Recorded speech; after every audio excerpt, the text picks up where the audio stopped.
Verge Bonero, it's good to see you again. Senator Jim Anich, thank you. Representative Sheldon Neely, Representative Phil Phelps. I want to thank my good friend, your former Governor Jim Blanchard, for being here, former ambassador to Canada, and for all he's done. My friend Joel Ferguson, thank you for showing up. And we've got one candidate here I want to acknowledge. Ish Ahmed, a candidate for the State Board of Education, is the only Arab and the only Muslim on the ticket, and he is a second or third generation Michigander. He's part of our America, and he ought to be given a chance to serve. And I want to thank Gerald Kareem, the UAW director of Region 1D. You know, I had an interesting time backstage. I've been back there taking pictures, and there are three things I'll never forget. One is I met little Mary Copini, who's become the sort of face of Flint, and she said it was okay for me to love balloons. You may have noted that the media all over America made fun of me at the Democratic convention because after Hillary spoke, they dropped all these balloons, and I was the last one playing with the balloons. And so I asked Mary, there she is, I said, do you think I'm too old to like balloons? She said, no, you can't be too old to like balloons. So there it is. I have it on authority that it's okay. Then I met that young man in the bow tie there, Devin Addington, and he promised to dress all the people on my staff under 25. As cool as he is. And then I met, I think it was Bishop Maxwell, who said his grandfather, Luther Washington, this is the most important part. I can barely talk about this. In the 1950s, was a working man in Hope, Arkansas, who bought his groceries from my grandfather. My grandfather had his little grocery store. Most of his customers were African American. It was across the street from the cemetery where he and my grandmother and my mother and my father are all buried. And he said, you know, my granddad told me your grandfather was a really good man because he knew my grandfather was working hard, and when he didn't have any money and he came in the grocery store and his kids were hungry, he said, take whatever you need and come back and pay me when you can. And that's what he did. That's the America we need again today, where we're all working together. We're all working and we trust each other.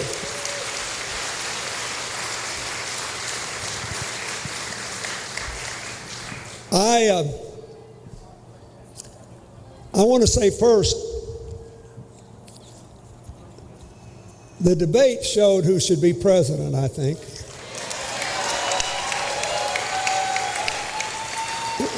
It showed the differences in personal service, in philosophy, in policy, and in preparedness. But the election's not over because there's a lot of road rage out there. And there are people who have difficulty thinking about this in normal terms because they've now been basically 15 years without a raise, while the cost of a lot of their basic things are going up. And they look for things in people to blame. So in a fundamental way, this election will be decided by whether we choose answers or anger, whether we choose empowerment or resentment, whether we think we're all in this together or it's us versus them, and whether we think we can be safest in the world with walls or bridges. And so I want to do something that isn't often done in this election.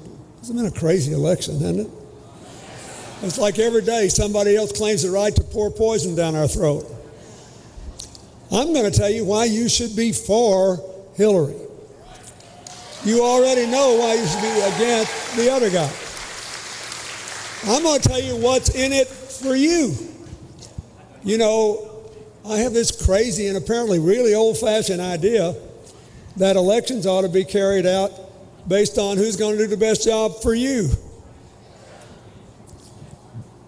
We have to vote for someone who will bring the right kind of change. Make no mistake about it, this will be a change election. The question is, what kind of change do you want?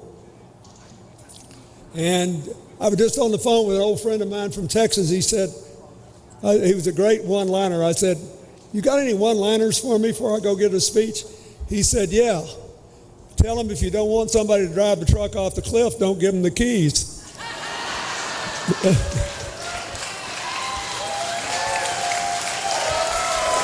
And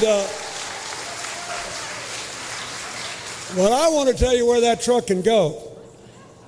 I spent half my life now trying to help people find a job, start a business, lift their incomes, educate their kids, provide health care, make a living, to prove that the American dream is big enough to encompass all of us, and that if we're all in it together, we'll actually do better. All over the world where I work, I find this. I was just in Saginaw, and I was shaking hands with this lady who I thought was just a local resident, and she was. She said, you know, my people came from Nigeria. I want to thank you for trying to help the little kids there grow up and be safe.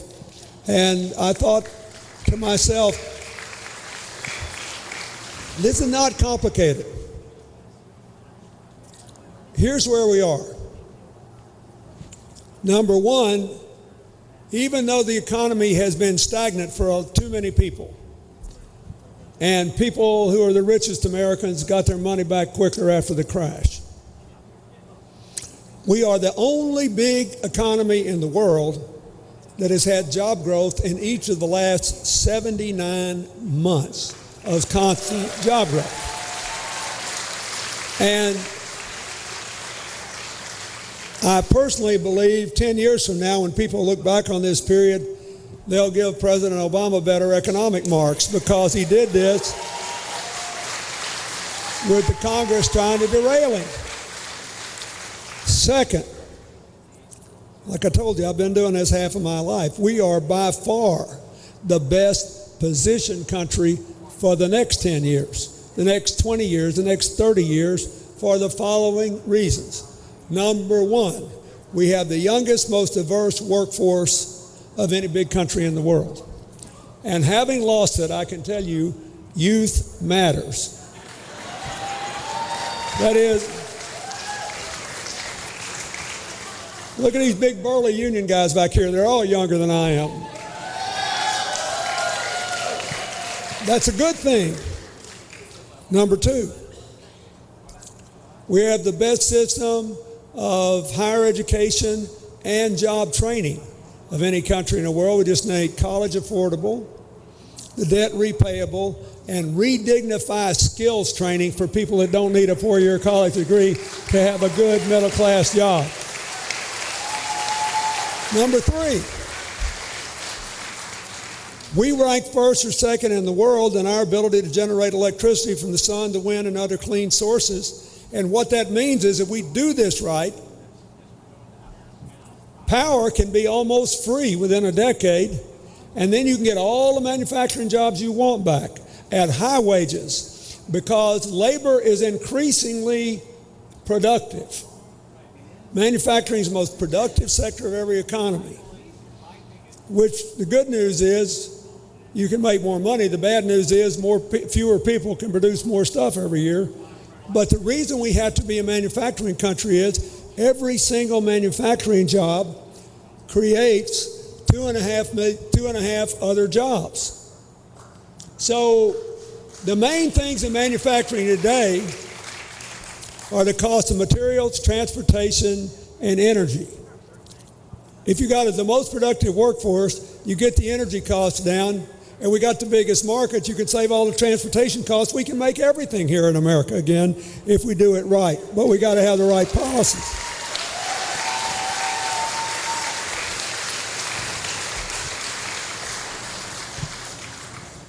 Those are just some of the advantages of the American economy.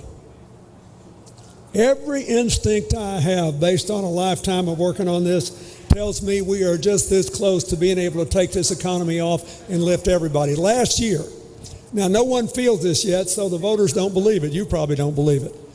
But the statistics show that personal income went up more than 5% last year, and it's the first time since I left office that 80%, the bottom 80% of us had the biggest percentage gains.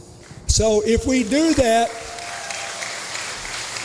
if we can do that for 4 or 5 years, you'll see upward mobility, you'll see rising incomes, you'll see people being able to pay their bills and people having more confidence in the economy growing. So I want to tell you why you ought to be for Hillary. First, she's the only person who's got a clear, achievable, affordable economic strategy for more jobs, higher incomes, more upward mobility, less inequality. And let me tell you what it is. Number one, while interest rates are still lower than inflation, our grandchildren will never forgive us if we do not undertake a major plan to rebuild America's roads and bridges and ports and airports and water systems.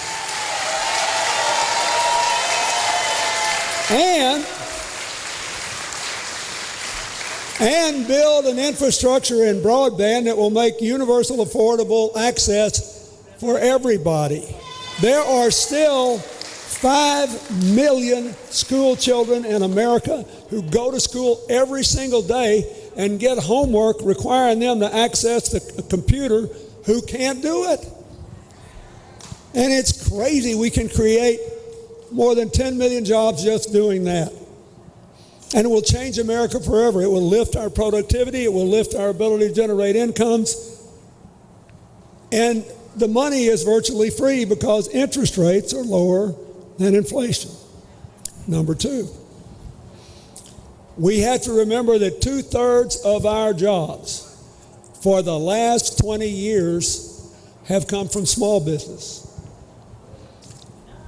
When I was president and we had such a good economy, there was never a year when we were not in the top 5 countries in the world in the formation of small businesses. Now, let's be serious. That's fallen way off. The Dodd-Frank bill that President Obama signed puts more restrictions on speculation by big banks. It should. Puts more regulation and oversight. It should. We can't let Wall Street wreck Main Street again. But we need a change to increase the incentives for banks to make small business loans in the communities in which they take money.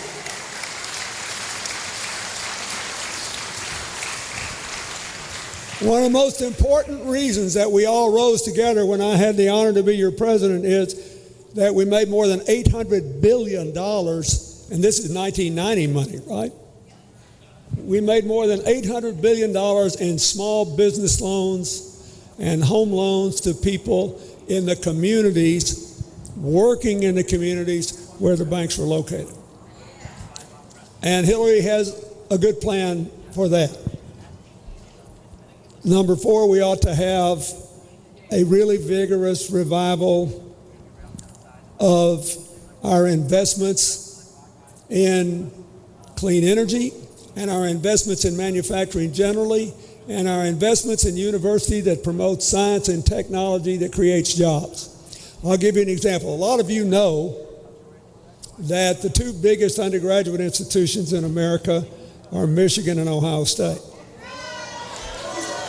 You may not know that the 3rd biggest university in America on one campus is the University of Central Florida in Orlando.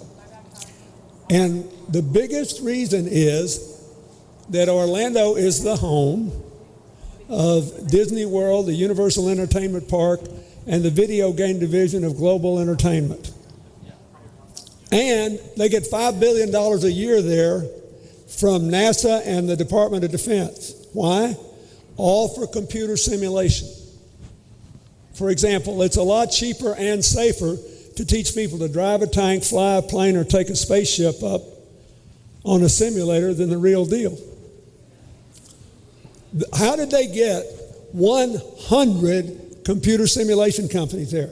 Because they get investment from the federal government to do research, and they get to keep all the money that they can spend into a new business. Every professor can take 18 months off to start these businesses. So it just keeps feeding on itself. Every school in America should be doing this and can be doing this. So if we just do these simple things, it will make a big difference. Now, how to access it, I'll tell you in a minute. But how are we going to pay for this? Well, Hillary believes that the biggest problem in sharing prosperity in America is still that the financial tail is wagging the economic dog. And you know what happens when the tail wags the dog? The dog's not happy, but the tail is. It doesn't make a lick of sense, but consider this. I'll just give you 3 examples. Look at this Wells Fargo bank scandal. You all been following that? Okay, so Wells Fargo was, before this happened, perhaps the most admired big bank in America because they didn't go all in on the subprime mortgage gamble and collapse the economy. But they were being driven by big shareholders, just like everybody else. People that wanted their money back in a year and a day. So what did they do? They sneaked around and opened all these accounts for their little depositors that they never gave approval for. People like you were paying extra fees all the time, never knowing it. What caused that? The desire to run up their annual profits and paying the people that run these big companies based on annual profits, not long-term benefits. I'll give you another example. Look at this Carrier air conditioning problem in Indiana. Now, they weren't making air conditioners, they were making furnaces. You know how much that, and you saw they're going to shut their jobs down, move 2,100 jobs to Mexico, and they say they had to do it. Oh, really? Do you know how much they made last year in that division? $2.9 billion. And their profits were going up. Why in the world would you mess up something like that? And because they said they can save $65 million a year if they broke the union and saved the money. So the union says, oh, don't do that. $65 million a year is easy. We can save you the money. They refuse to meet with them. Why? Because they're being run and the executives are being paid by big shareholders that want their dollars out in a year and a day. That's how long they have to hold an investment to get the lower capital gains tax. So what does Hillary say to that? She says, first of all, if somebody does that, you ought to make them give all the money back they got from state and local government and federal government. Secondly, if a company is losing money in America and they have to go to stay alive, that's one thing. You thank them for working here and you wish them well. But if they're making money hand over fist and they do it just because they're greedy for everything in a year and a day, we ought to slap a tariff on them when they come back so they don't make any money out of breaking the union and doing that. Thirdly, in this trade deal generally, what have we learned? Including me, what have we all learned? We've learned that no matter how good the deal looks, you got to deal with the things outside the trade agreement. Manipulating the value of the currency, non-tariff barriers where people make up reasons not to take your stuff. And this is really important. You have to enforce them. Enforcement dropped almost 75% after I left office. We gained manufacturing jobs when I was president. But if you're not going to enforce one of these things, don't do it in the first place. Don't do it if you're not going to enforce it. But the main thing is, all of these examples are the finance tail wagging the economic dog. Look, we need a strong finance system, but people don't make cars or steel or build buildings just for the people who do it. So Hillary says, yeah, I do want to raise taxes on them, but I don't want to raise taxes on all companies. I want to lower taxes if they will share profits with their employees. I will lower taxes if they will invest money in the kind of union training programs I've seen all over this country that raise the productivity of their workers, increase their ability to make money for their company. And I want to lower taxes if they will invest money in urban and small town neighborhoods that are left out and left behind, including coal country and the Native American reservations and places in Michigan and places anywhere else in America. You want to cut your taxes? Go in and put people to work who've been left out and left behind so we can all rise together. Now, it'll work. The other thing that she wants to do is make sure we can all be a part of it, which means, as I said before, you got to make college affordable, redignify skills training, and make that debt remanageable that's already been worked up. The most important thing that happened at the Democratic Convention was that she and Senator Sanders unveiled their plan that they agreed on that was better than either one of them's proposal before. And here's what it does. Free tuition in any public university for any family with an income of $125,000 a year or less. That's 85% of us. Free tuition at community college for everybody. Oh, wait. Debt-free college for everybody that has to pay something through Pell Grants and work-study programs so that nobody graduates with debt anymore. And this may be the most important thing. For the people that have already run up debt, first let them refinance. It is crazy that a college loan is the only loan in this country you cannot refinance. I'll tell you what, the other day, it's been a few months now, I went in to buy a pair of jeans from a woman I've been doing business with for more than a decade. And I knew she had a son who just graduated from one of our state colleges. I said, how's your boy doing? She said, oh, he made good grades and he's going to get a good job. I said, well, does he have any college debt? She said, yeah, quite a bit. I said, what's the interest rate? 9%. So then I said, you still have a home mortgage? She laughed, said, of course I do. I said, and did you refinance it when interest rates down? She said, sure. I said, what's your interest rate on your mortgage? Under 4. Now, there's something wrong in a country where people in middle age with solid jobs pay less than half the interest on their loans that young college graduates do trying to get started in life. So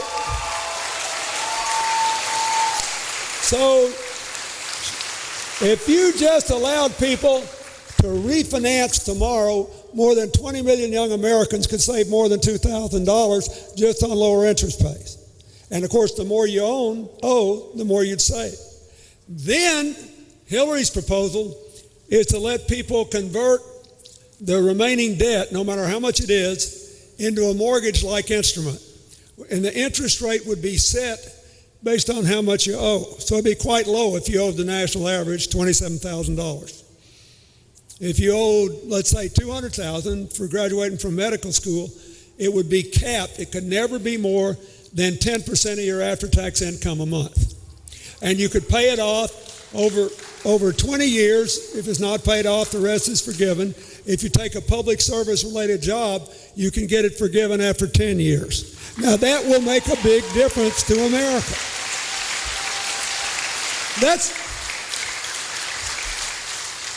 Then you got to worry about two other things. First of all, how are you going to get people through the pipeline to college? She favors universal preschool. And she favors an education policy designed to give everybody's children access to a good education no matter what their zip code is. You know what the research has shown? She believes that some testing is fine to see how you're doing, but she thinks it's been way overdone. Because the research shows that the most important factor is, do you have a good teacher?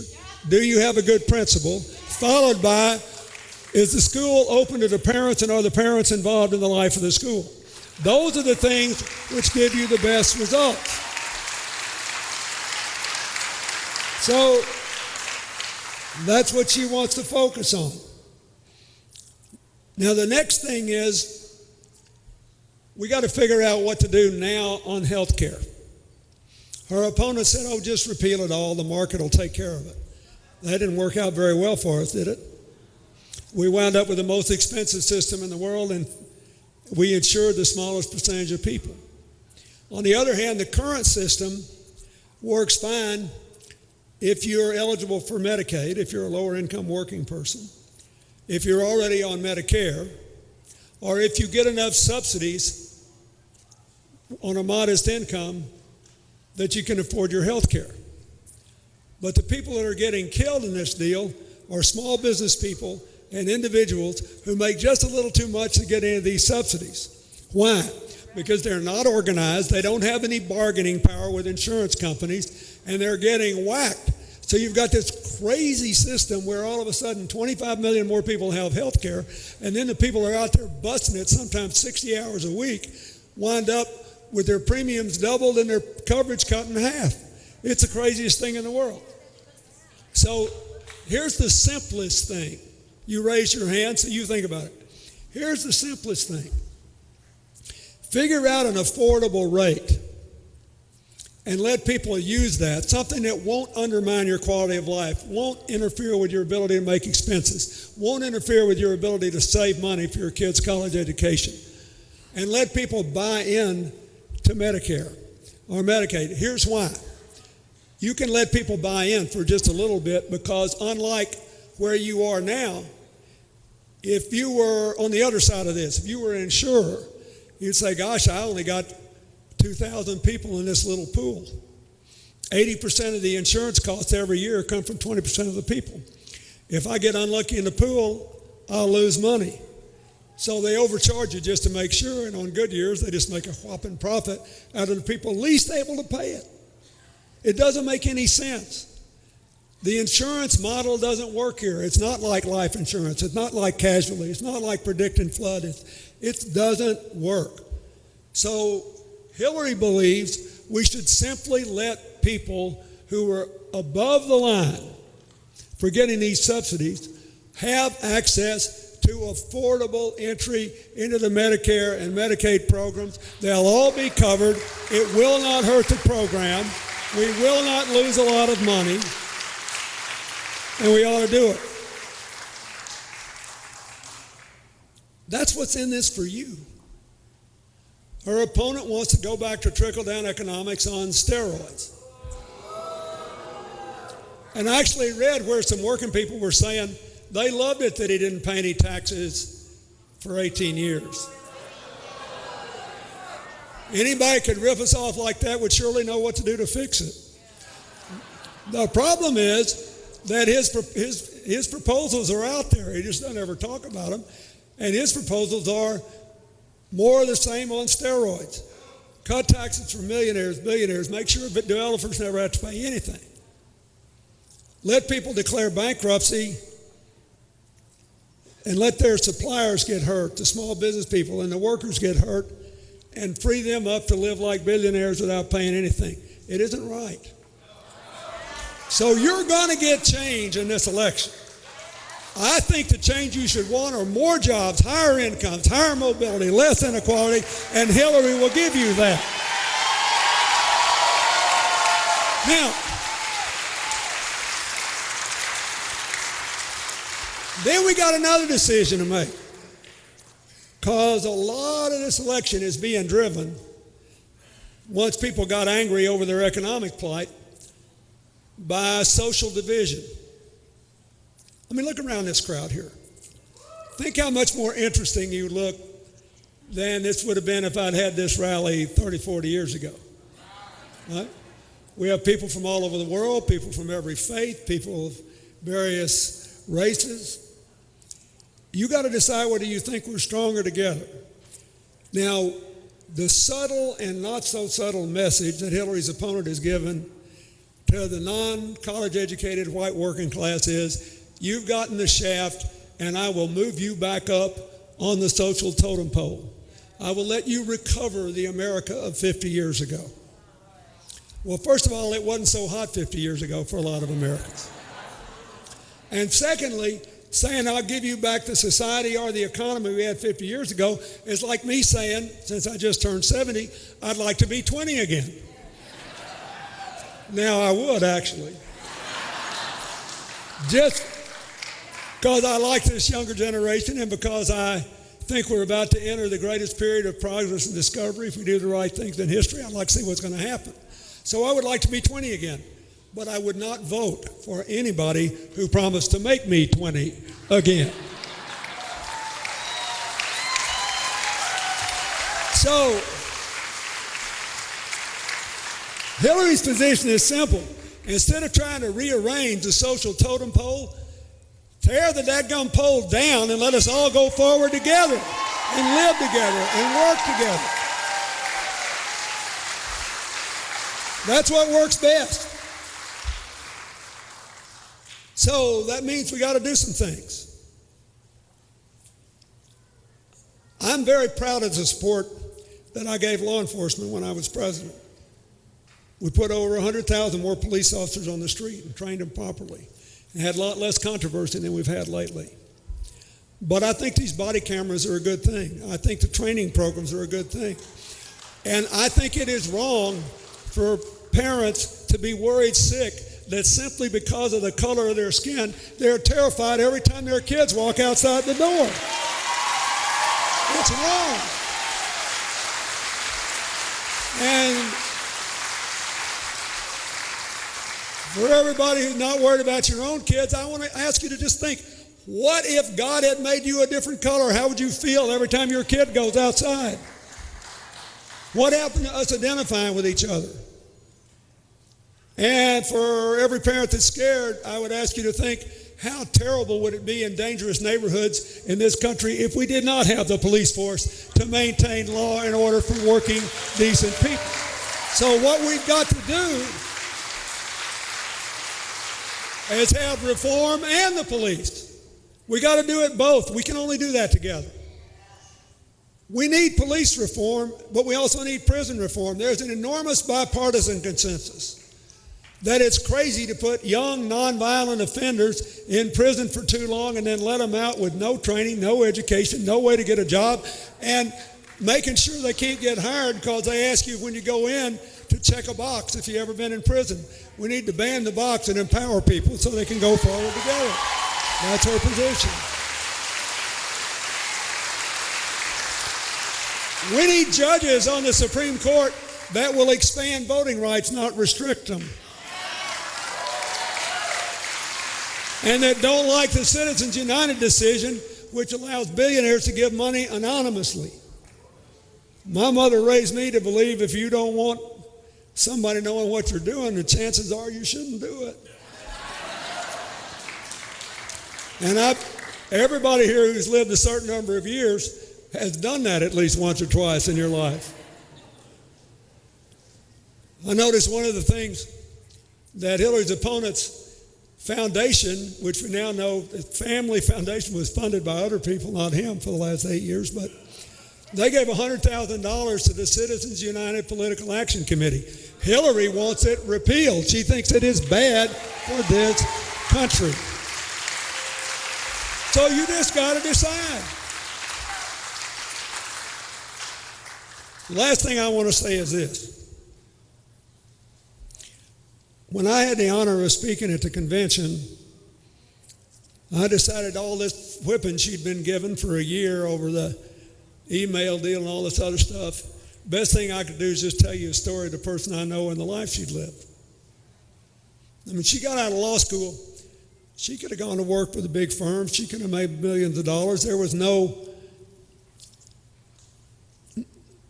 real supply, believe it or not, back then, of women lawyers that went to highly regarded schools. And she went to work for the Children's Defense Fund.